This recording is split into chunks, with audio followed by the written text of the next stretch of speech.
seven states of India, eastern part of India, called Seven Sisters. They are landlocked country, landlocked region of India. They have no way to reach out to the ocean. We are the only guardian of the ocean for all this region. So this opens up a huge possibility. So this could be an extension of the Chinese economy. Build things, produce things, market things, bring things to China, bring it out to the whole rest of the world. But about this Bangladeshi thing, sir, what is the state of this chief advisor of interim government of Bangladesh, and what is his intentions of keep pulling India? And uh, I've also read that he also took the ISI people in that area, in the northern area of Pakistan, and showed the Chicken's Neck corridor.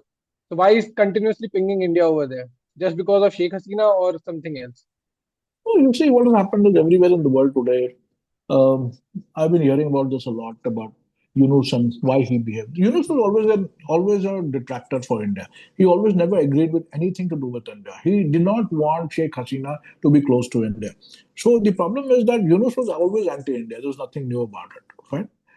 What you need to understand is that what is the biggest loss, military loss, political loss that Pakistan ever encountered in their life is the War of 1971. 16th of December 1971, when they signed that Treaty of Accession, they knew that they had to get a revenge in some way. They tried J&K. They failed miserably. And they're failing miserably. They're putting in so much of money, and the money is going all over the place. They're putting in troops, the troops are going all over. They did a Kargil, they failed in Kargil, they lost the battle. So in J&K, they knew that there was no war. There was no war. And over and about that, what Indians did is we sealed the borders by putting a proper fencing. So the infiltration level has gone down. The terrorism with Article 370 having come up, and extensive powers given to the police and the army. The entire thought process that J&K could be segregated from India, as the crown of India being taken away from it, as a revenge for 1971, failed. And you see, when it failed, what was the next best option? The next best option is that which is the country with the highest amount of Muslim population in the world? Indonesia. Bangladesh. Okay. Indonesia number one. It was number one. Now India is number one. Indonesia number two. Number three is Bangladesh. Bangladesh. Okay. 90% and above of population of Bangladesh is Muslims. Fine. And the sense of radicalism has now penetrated the Muslim cause.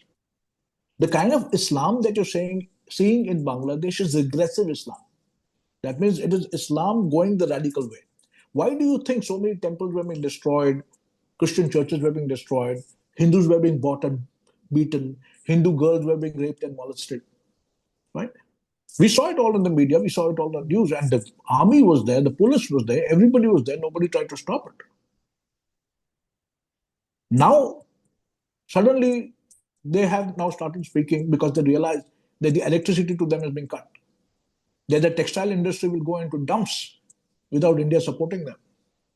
That if India does a blockade of the Bay of Bengal and the sea lines of communication there, Bangladesh will have a famine and they will die out of trade goods not reaching them. If India cuts out its rice supply, Bangladesh is finished. Bangladesh, three sides is a landlocked country. Yes, sir. With only the waters, and that too, who is the naval superpower in the Bay of Bengal? India, sir. India. And they have a small boundary with Myanmar. Myanmar itself, after this earthquake problem and the rebel problem, is so dependent on India for everything. So you see, Bangladesh is completely dependent on India. They want China to come and help because they also know that the Chinese have interests, like you said, in balancing India and in access to the seaport. But seaport कहाँ से यार ऊपर सिक्किम बैठा हुआ है ही नहीं access to Bangladesh. China is not actually interested. But if I tell you मेरे घर में 4 रूम है, एक रूम खाली है, तू मुंबई में है, तेरे को वहां पे 60,000 रुपए भाड़ा देना पड़ेगा, तू मेरे घर में आके फ्री में रह जा. What will you do? You will jump. That's exactly what's happening to Bangladesh. They want a Chinese presence because the greatest threat to Bangladesh is India. Why India? Because of the Siliguri Corridor. Now comes to your point. Yes. Because of the Siliguri Corridor. 20 to 22 kilometers में Siliguri corridor का पूरा narrowest extent है, right? And this basically is choked because of the head of Bangladesh. Yes. In the article that I wrote in LinkedIn, I also showed this thing to you. Now, I don't know, I don't have a map to that, but I'll just show you this. You're seeing this? Yes, sir. So we will add the map in the video.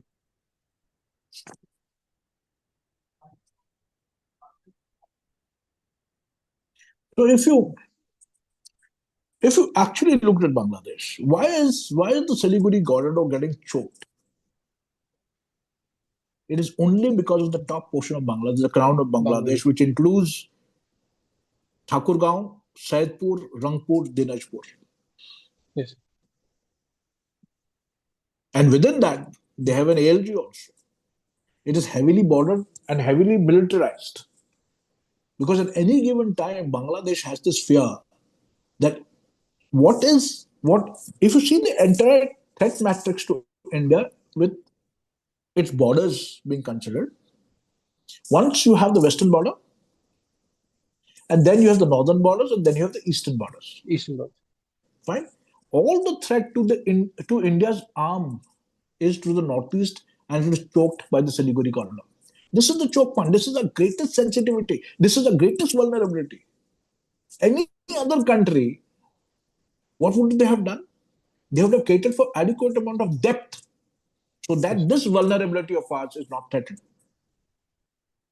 But that's not happening because we've got Nepal on the other side, Bhutan on the other side, and here we've got Bangladesh.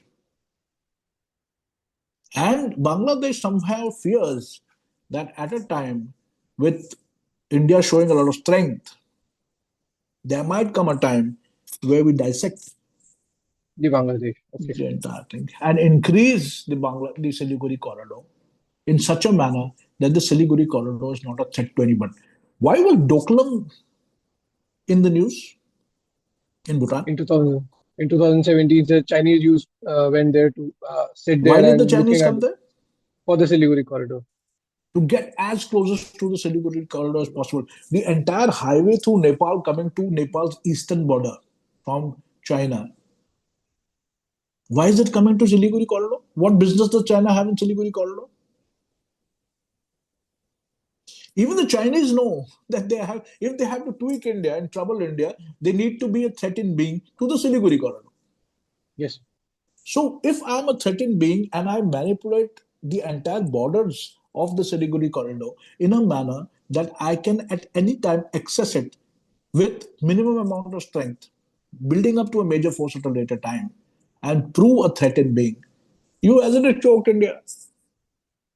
And you've choked India's northeast. And what is India's biggest fear?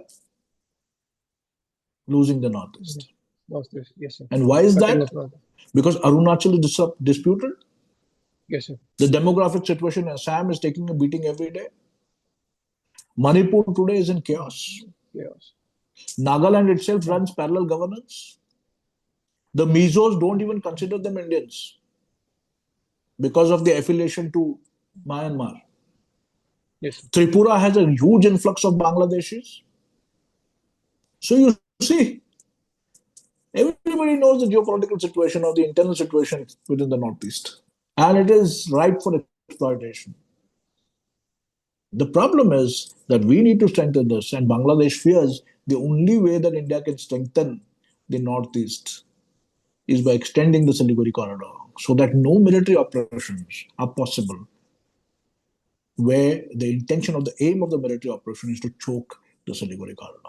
So that is the importance and the relevance of the Siliguri corridor. Your rail routes, your air routes, your everything goes through the Siliguri corridor. And if you have to fly to the northeast or Bangladesh, you have to pay them a certain amount of stipend. It is not free air movement. If you're flying over a sovereign country, you have an agreement with the aviation industry. For every aircraft that flies there, there's adequate amount of money that has been pumped in to the Bangladeshi government in the form of either money or barter, where Bangladeshi airline also can fly into our areas. So the Siliguri corridor is vital, it is critical, it is the choke point.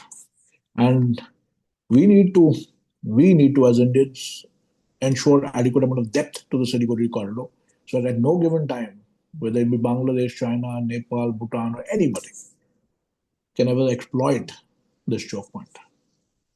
So we were also discussing this in our Northeast, podcast where I was asking you what is the solution. So coming specifically discussing about the solution, if you have time, sir, uh, is it diplomatically possible, or how it will be made possible? Because you have See, mentioned in your the LinkedIn. problem in Bangladesh is very different. The problem is the radicals are running Bangladesh right now. Okay? And radicals are blinded by religion. Yes, sir. And whenever religion comes into context and play, until the radicals and the think tanks subdue this entire rise of religious radicalism by making strict orders and rules and putting certain SOPs, as standing operating procedures, for government bodies to function, giving absolute powers to the police of arresting any kind of these radical attitudes, and also taking schools, colleges, and the centers of which produce these kind of youth into control, we have no future. Bangladesh doesn't have a future. The students' movement, by the way, started as a non-radical movement, which ousted Sheikh Hasina. Yes, sir. It started as a students' movement. Later, the students were kept aside and the radicals took over. Then the Maulvis with hidden intent all came onto the open. And what you saw play out is basically radicalism and not a students' movement. Yes, sir. Yunus himself is a radical. So you see, they want Bangladesh not as a democratic republic, but as an Islamic country. A lot of Western thinkers have also said they want to finish, they want to get the crescent moon in there and the Islamic Caliphate, which they see that Pakistan is as a Muslim. Hello, yeah. Yes, Pakistan sir. is as it is Muslim, and Yes. now Bangladesh is Muslim. A lot of Nepalese are getting controlled. So they see, religion does not make sense. It's not logical in its entire thinking. They have dreams, and these dreams, and they can keep dreaming of raising a jihad against non-Muslims. They can keep dreaming about India, which they look as a Hindu country. And a lot of youth are being fed a lot of propaganda in Bangladesh that the Muslims in India the Muslims in India are being persecuted. So this entire narrative that Muslims in India are being persecuted is being spread into Bangladesh completely. And they see the Hindu community basically a bigger threat than anything else in the world, because the Hindus are the ones they claim are protecting Muslim brethren, breaking the masjids, ensuring that law and order is not protecting them, and the Muslims are not being given jobs, etc., etc. So this is a propaganda which is going on in complete Bangladesh. You talk to any Bangladesh youth and ask him who is your biggest enemy today, he doesn't say India, he say Hindu. So it's same basically problem जो religious सर radicalism Bangladesh, going on. Yeah. Same problem जो पाकिस्तान का thought process है, same वही thought process has been But you put see, into Bangladesh now. Pakistan is not as that radical as Bangladesh. Okay, Oh, yes, that yes, is the yes. News. India is more radical than Bangladesh in certain forms. You go to northern Kerala, we are more radical than Bangladesh. You go to some parts of UP, we are more radical than Pakistan. Pakistan is not radical. The Pakistan societies were not radical at all in the form of, you go to Lahore, Lahore is like Mumbai. So what you see and what you see in media is basically what we need to propagate a narrative. So you don't go by that. The Pakistani people as a whole love their peace. They are itself disheveled by the kind of terrorism that is happening in Pakistan. If you think people of Pakistan like terrorism, no. In the cricket matches, they will be anti-India. But anyway, we are anti-Pakistan in our cricket matches. So the animosity is there because of the partition syndrome and because of religion. But if you actually want to ask the Pakistanis whether they hate Indians, they will do. Nobody hates India. They love India. They dream about a country like India. Fine. The fact of the matter is that you ask the wrong people, naturally. You ask a guy from, like, in our radical Hindu society about Pakistan, he'll say, Mar do, kaat do, and all that stuff. POK, wapas le lo. You're asking the wrong people. You ask the right people, and we'll tell you what it is. It's the same way Pakistan has its share of radicals, but they're not as radical as Bangladesh. Let me be very frank. Yes, sir. So you also talked about two. You gave a list of solutions, but those solutions थे जो struck my mind, which is basically pure military. One is closure of sea links. Are you talking about the naval blockade of the Bangladeshi ports, sir? Yes, closure to ceilings always means naval blockage of the three lines of communication. Because see, majority of Bangladesh trade takes place to the borders of India or through sea. Majority takes place from the Paira port, which has southern Bangladesh, and it is ship-based trading. Yes, sir. To teach Bangladesh a lesson, you don't have to do any military operation. You just need to block the sea lines of communication, ensure the airports are not usable, and Bangladesh will come to its knees within 6 months. You don't need to do much. You don't need a physical assault on Bangladesh. Like Chinese don't need a physical assault on us, contact battle. We don't need a contact battle in Bangladesh. We just need, like, olden times when Aurangzeb used to go around Shivaji's fort, what he used to do is to never get into a contact battle because the Marathas were better fighters. He used to Yes, sir. surround them, isolate them, and cut off all their supplies. And wait. And wait. And In the same manner, the fact of the matter is that you cut off the sea lines of communication, cut off the border posts, cut off the airports, send all the illegal migrants back, and you don't need to fight a war. So basically, sir, to conclude, we can say either we have a friendly Bangladesh who allows us the buffer in the Siliguri corridor, or we need the head of the Bangladesh in the No, map sense. what we don't want anything to do with the Siliguri corridor. That memorandum of understanding will always be political and diplomatic. We don't want your part also from the Siliguri corridor. We are no threat to you. Our space is our space. You keep your space. We don't want you. But if you misbehave with us, Yes, sir. then you watch out. We have the political and military will right now with this government in place to teach you your lesson, and don't force us to do that. We don't want to do that. We don't want to do that. But don't force us to do that. नहीं तो तुम्हारी माँ बहन याद दिला देंगे. That is my idea. You force us to do something that we don't want to do and then crib that we did it, then you can go and cry to anyone you want. We won't stop that. We won't stop. The fact of the matter is Bangladesh that easy militarily to capture? No, it isn't. They have got a fully fledged military. They've got a military of reckoning. They're all trained in Pakistan, China, India, US. The officers are trained there. Their soldiers are good.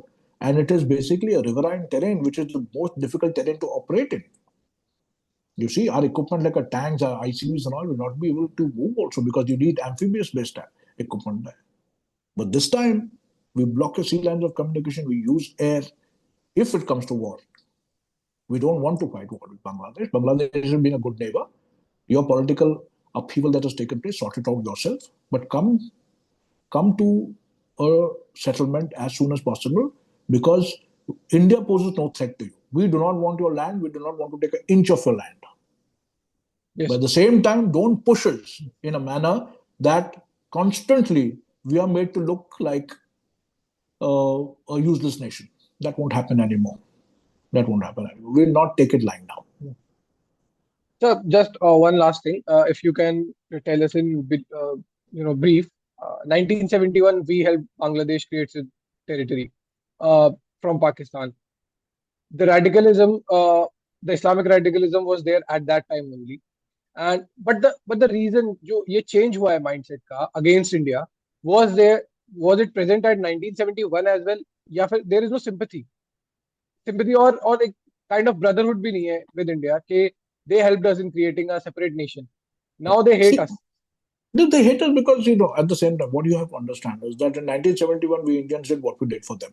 Fine. We segregated them and gave them their independence.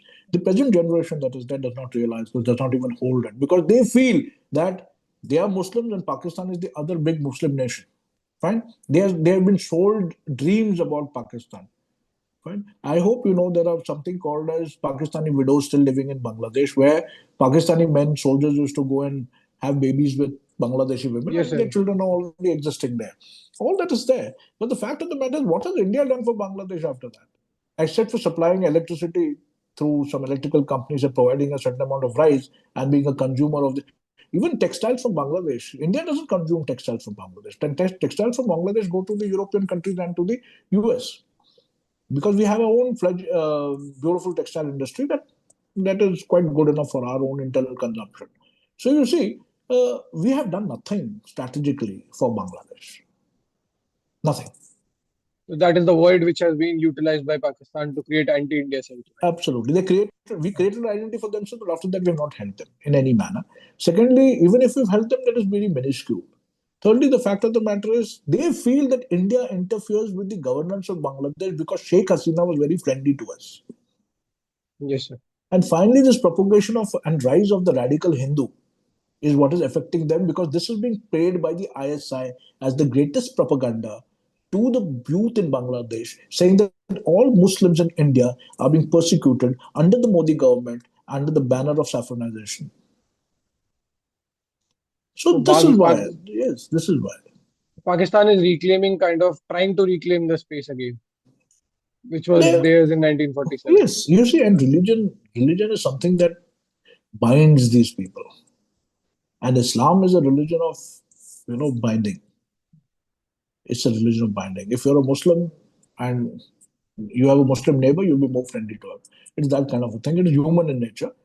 And you see, the thing is, the radicalization has been spread everywhere. The ISI is only exploiting the entire situation in India as of now. And our media helps out. Our media is the one Yes, sir. helping them out by only showcasing all the bad things between Hindus and Muslims. They never showcase anything good. They never Yes, sir. showcase the positive. They don't showcase that in that kind of depth, the kind of bonhomie that Hindus and Muslims have. Nobody does that. Nobody does that. They're only propagating mullahs, illiterate guys who are talking about jihad and fatwa, of non-respect for women, and about the propagation of Muslim jihad, etc. They don't propagate the good guys at all. Our media is to blame equally. But hats off to our Yes, prime sir. minister and our foreign minister. Let me tell you, the kind of patience that they have shown is amazing. It's amazing. The kind of diplomacy they're playing is amazing. They could have Yes, reacted yes, sir. easily Yes, sir. when the entire act of persecution of Hindus was being shown. But the kind of restraint that was shown, the kind of diplomacy that was shown by both the government and the foreign minister has to be acknowledged, and they need to be told that they did a good job. They're fantastic people. So even after this statement of Professor Yunus, there was a lot of statements coming from within India that Prime Minister should not meet him in the BIMSTEC summit. But he But did still that. He matter. met him, and yes, sir. See, diplomacy is something else. If you start listening to the people and what the people want, the people are always swayed by emotions. Diplomacy is devoid of emotions. Diplomacy is national interests. I don't care what who thinks as long as my nation doesn't suffer. If it is my national interest to go and hug Bangladesh, I will hug him. Doesn't that what Henry Kissinger said? He said it is better to have the US in a neutral fashion. I think that is what he said, than to have the US as a friend.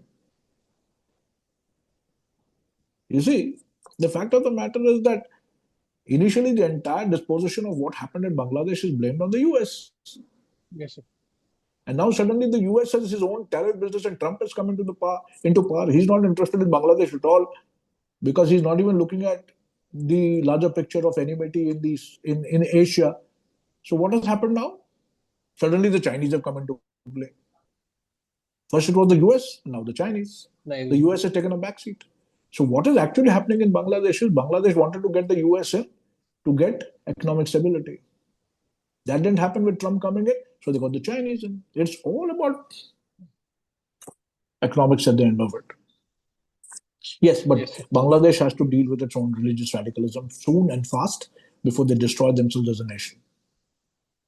So the hope is really less because Awami League is dismantled and the only party left is BNP and they are radical themselves. And then Jamaat is also So, there. Shivam, you have to understand if Saudi can do what it is doing right now and come back from the Wahhabi sect of Islam that they preached and followed, and to jihad, which was the main tool of imposition, Yes, sir. and become modern today, there is still hope for the entire Islamic world, including Bangladesh. We never lose hope. Yeah, that's great to answer.